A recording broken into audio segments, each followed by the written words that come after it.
trench coat. The trench coat didn't start in the trenches. It started as a rich man's raincoat. In 1879, a British draper named Thomas Burberry invented gabardine, a fabric made by coating individual strands of cotton with lanolin before weaving them, creating something waterproof but breathable. Burberry and a rival company called Aquasquedum had been quietly outfitting British officers since the 1850s. When the First World War began, officers turned to them for coats suited to the mud and rain of the Western Front. The companies added D-rings for equipment, epaulets for rank, and storm flaps at the shoulder, and the coat picked up the name it still carries today. After the war, Hollywood did the rest. Bogart wore one in Casablanca, Hepburn wore one in Breakfast at Tiffany's. Bomber jacket. The bomber jacket exists because pilots in open cockpits were freezing to death. In 1927, the U.S. Army issued the A-1, the first standardized flight jacket, made of leather with a knit waistband and cuffs. By the 1940s, leather was a problem. Jet aircraft flew higher and colder, and wet leather would freeze at altitude.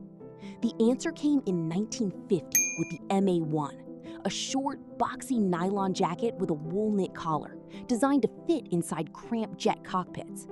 One detail most people miss: the bright orange lining meant a downed pilot could reverse the jacket and signal rescue teams. Alpha Industries has made it since 1963. Raf Simons used it for a 2001 camouflage bomber that now resells for around $50,000. Peacoat.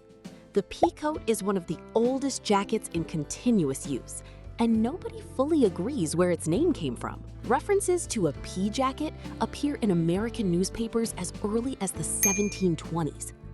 The most accepted theory traces it to the Dutch word peejakker, pea meaning a coarse twilled wool, jakker meaning jacket, worn by Dutch sailors in the 18th century. The British Royal Navy formalized it in 1857, made from dense Melton wool to sailors who needed to move freely through rigging without getting caught. The US Navy issued peacoats continuously until 2020. In the meantime, the coat escaped into civilian life. Parka. The parka wasn't invented by any designer. It was invented thousands of years ago by the Inuit people of the Canadian Arctic. The word itself comes from the Nenets language of northern Siberia and means animal skin. The original garment, called an amauti, was hand-stitched from caribou or seal hide, sometimes coated with fish oil for waterproofing, with a pouch under the hood large enough to hold a baby against the mother's back. The modern parka comes from the US Air Force adapting that design for pilots. The N-3B, introduced in 1958, was rated to keep a pilot alive at minus 51 degrees Celsius with a snorkel-like hood opening. During the Korean War, the Army developed the fishtail parka, named for the split tail soldiers could tie around their legs to trap heat, which later became the defining garment of 1960s British mod culture. Leather jacket. In 1928, a man named Irving Schott ran a clothing company in New York's Lower East Side, sewing jackets in a basement workshop.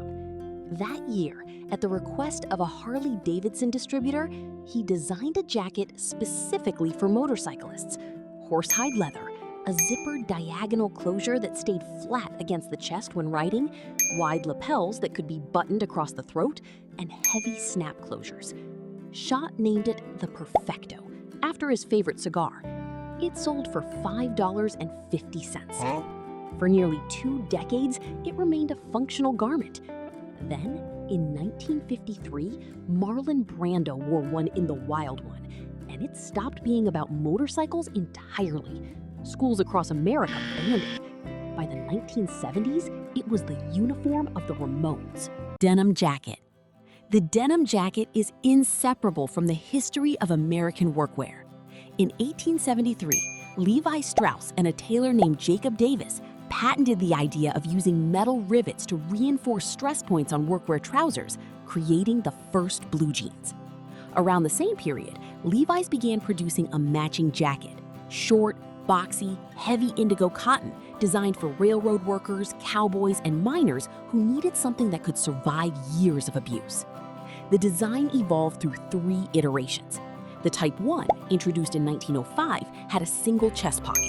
The Type 2 followed in 1953 with 2. The Type 3 arrived in 1962 with the V-shaped yokes and slim fit people recognize today. It has barely changed since. Every denim jacket in existence now is some variant of that one pattern.